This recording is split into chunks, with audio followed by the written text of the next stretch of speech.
syllabus, that is Stockholm Conference. In fact,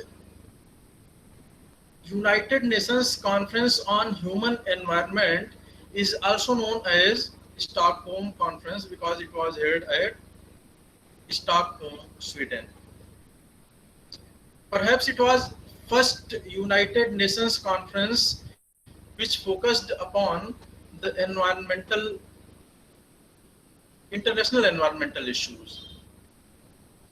As I said, it was held in Stockholm, Sweden from 5 June to 16th June 1972, and it is to be noted that that's why 5 June is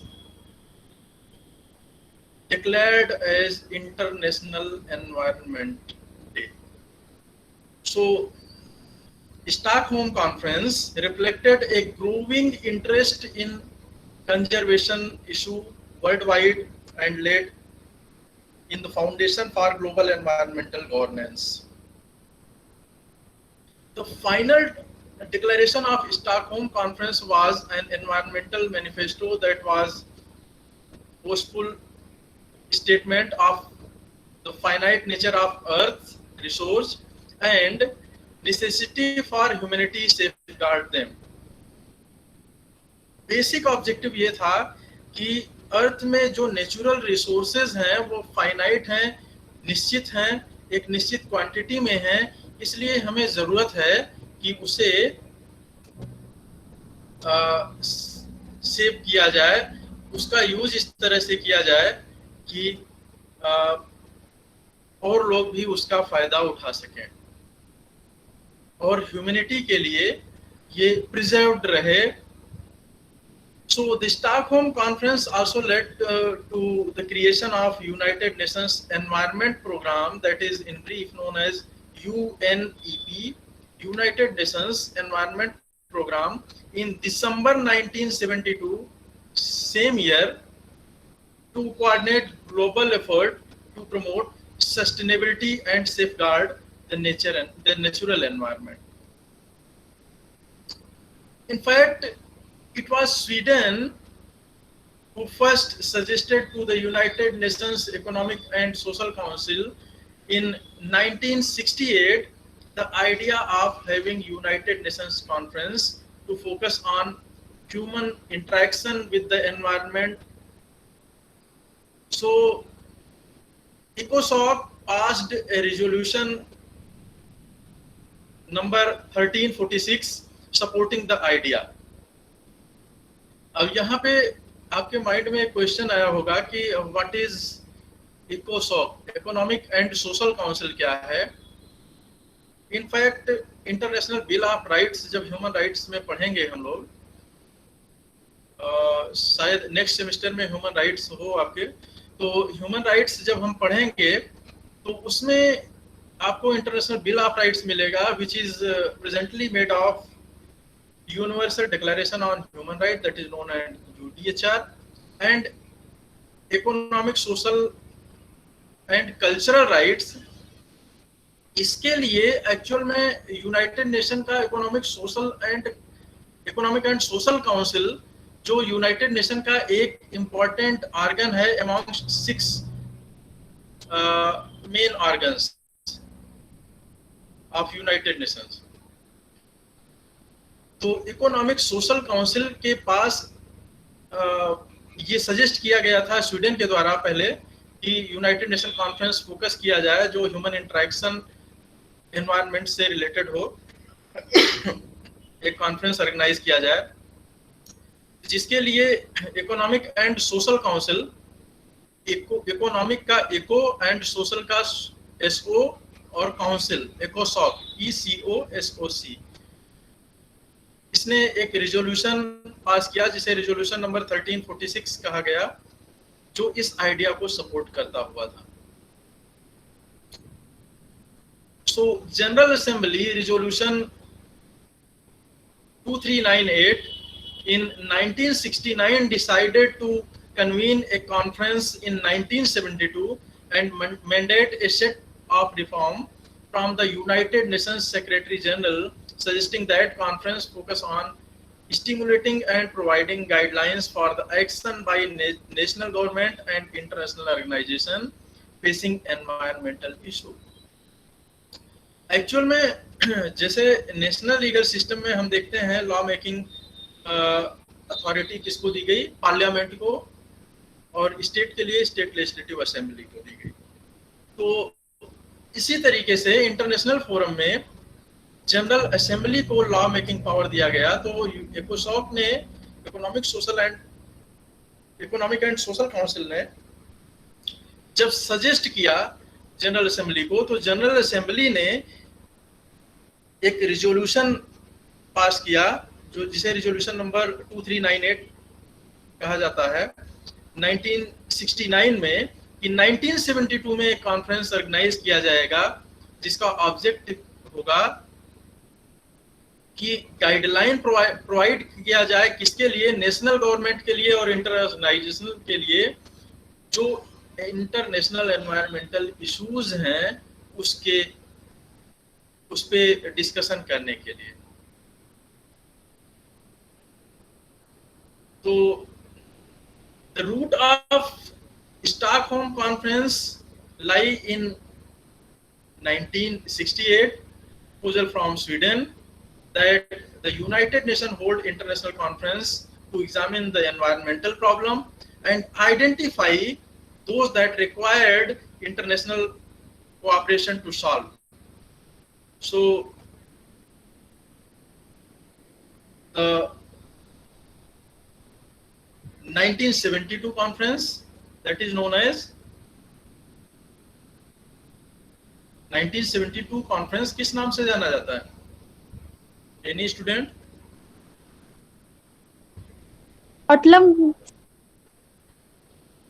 Stockholm conference. Stockholm conference 1972 में आया था, इसे 1972 conference भी कहा जाता है, और साथ में United Nations conference on human environment. So, Stockholm Conference was attended by a delegation from 114 governments. Document created during the conference influenced the international environmental law, and with an important example with final declaration which elucidated 26 principles concerning the environment. The conference also produced the framework for environmental action, an action plan containing 109 specific recommendations related to human settlement, natural resource management, pollution, education, social aspect of environment and development, and international organization. Actually, the final declaration of Stockholm Conference was a statement of human rights as well as acknowledgement of need for environmental protection. As I told that in final declaration of Stockholm Conference, there was 26 principles. The first principle began, man has the fundamental right to freedom, equality, and adequate condition of life in an environment of quality that permits right of dignity and well-being. So first principle was also based on the objective of Stockholm Conference. So the need to preserve the environment was not placed in opposition in economic development, and their interdependence was explicitly stated in Principle 8 and 9. तो इसमें कुछ principles को हम focus करते हैं। इससे पहले हम ये डिस्कस करना चाहते हैं what was 26 principles of the Stockholm Declaration. First, human rights must be asserted, apartheid and colonialism condemned. Second principle was related to natural resources, means natural resources must be safeguarded. Third principle, Earth's capacity to produce renewable resource must be maintained. Fourth principle, wildlife must be safeguarded. Principle 5, non-renewable resource must be shared and not exhausted. Sixth, pollution must not be exceed the environmental capacity to clean itself. Seventh, damaging oceanic pollution must be prevented. Seventh, development is needed to improve the environment. Ninth, developing countries need assistance. 10th, developing countries need reasonable price for export to carry out environmental management. 11th, environmental policy must not hamper development. 12th, developing countries need money to develop environmental safeguard, and same thing has been also discussed there in principle 9, that developing countries need assistance in regard to technology, with respect to monetary assistance as well. Principle 13, integrated development planning is needed. Principle 14, rational planning should resolve conflict between environment and development. दोनों में conflict ना हो जाए कि development के नाम पे environmental exploitation हो या एनवायरमेंटल पॉलिसी के नाम पे डेवलपमेंट हैम्पर ना हो जाए, इसलिए rational planning should resolve conflicts between environment and development. Principle 14. 15, human settlement must be planned to eliminate environmental problems. 16, governments should plan their own appropriate pollution policies. 17th, national institutions must plan development of states' natural resources. 18th, since the science and technology must be used to improve the environment, because now most of development is based on the development of science and technology.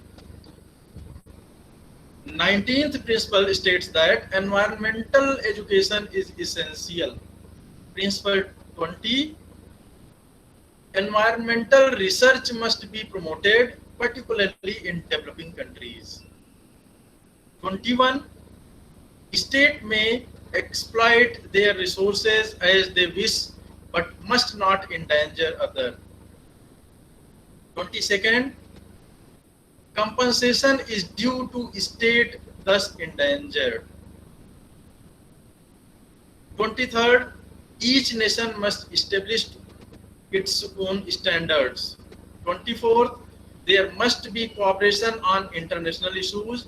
25th, international organizations should help to improve the environment. And 26th, weapons of mass destruction must be eliminated. तो ये 26 principles Stockholm conference के रहे, जिस पे focus किया गया, जो principal बनाए गए, इसमें से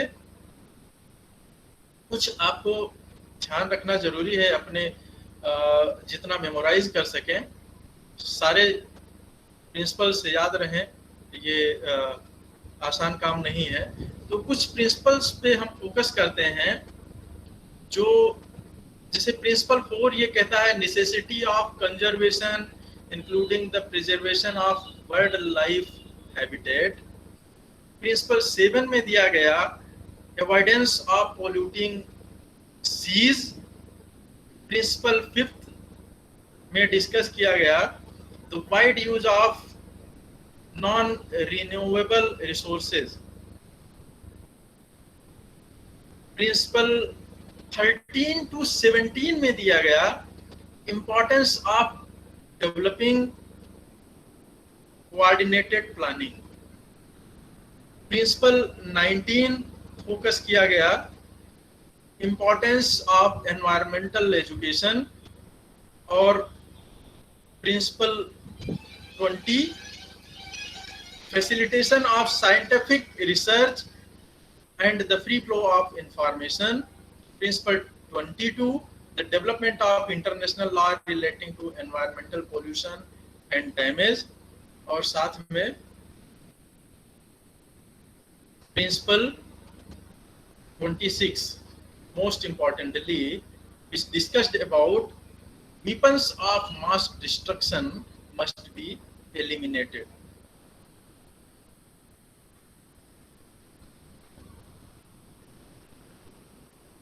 इंडिया के कॉन्टेक्स्ट में एक इम्पॉर्टेंट इशू जो इमर्ज हुआ कॉन्फ्रेंस में is the recognition of poverty alleviation for protecting the environment, जिसके कॉन्टेक्स्ट में Indira Gandhi was the then prime minister of India in her seminal speech in conference brought forward the connection between ecological management and poverty elevation focused। तो Stockholm conference ने countries को motivate किया कि environmental issues को monitor किया जाए और साथ में एनवायरनमेंट को प्रोटेक्ट किया जाए, इसके लिए पॉलिसी बनाया जाए।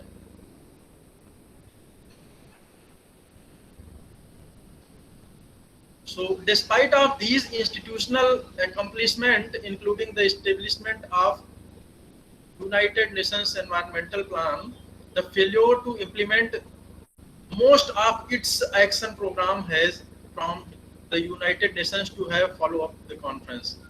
The succeeding United Nations Conference on Environment and Development convened in Rio de Janeiro in 1992, जिसको अर्थ समिट के नाम से जाना जाता है, and the World Summit on Sustainable Development which was held in Johannesburg in 2002, and also in 2012 the United Nations Conference on Sustainable Development, जिसको Rio Plus 20 कहा जाता है। Rio Plus 20 because Rio de Janeiro conference was held in 1992 and just after 20 years United Nations Conference on Sustainable Development was held at Johannesburg in 2012 are takes their starting point in the declaration of Stockholm Conference। मैंने ये discuss किया कि 26 principles हैं जिसमें कई principles को follow नहीं किया गया नेशंस के द्वारा, लेकिन ये नहीं कहा जा सकता कि स्टॉकहोम कॉन्फ्रेंस फेल्योर रहा, क्योंकि इसके बाद एनवायरमेंटल प्रोटेक्शन के लिए कुछ और कॉन्फ्रेंस बनाए गए, जिसको हम रियो डी जेनेरियो कॉन्फ्रेंस 1992 जिसे अर्थ समिट कहते हैं, रियो अर्थ समिट, और world summit on sustainable development Johannesburg में हुआ 2002 में, और इसके बाद United nation conference on sustainable development हुआ जिसे रियो प्लस 20 कहते हैं 2012 में। इन सब ने अपने स्टार्टिंग पॉइंट में स्टॉकहोम कॉन्फ्रेंस के डिक्लेरेशन का जिक्र किया। Some people argue that this conference and more importantly the scientific conference proceeding it had real impact on environmental policies of the European communities, जिसे यूरोपियन कम्युनिटी बाद में European union में convert हुआ। So for example, in 1973 European Union created Environmental and Consumer Protection Directorate and composed the first environmental action program. तो कुछ countries ने इसमें अपना इंटरेस्ट भी दिखाया एनवायरमेंटल प्रोटेक्शन के लिए। इसमें यूरोपियन यूनियन के एक्शन के अलावा क्योटो प्रोटोकॉल और पेरिस एग्रीमेंट भी इम्पोर्टेंट रहा। तो मेन फ्रेमवर्क जो स्टॉकहोम कॉन्फ्रेंस का देखने को मिला, that was problems and management of human settlement planning, natural resource management, pollution control measures, social and cultural aspects, development and environment. तो ये 26 प्रिंसिपल्स जो हमने डिस्कस किए हैं, इनको आप लोग थोड़ा स्टडी कीजिएगा और साथ में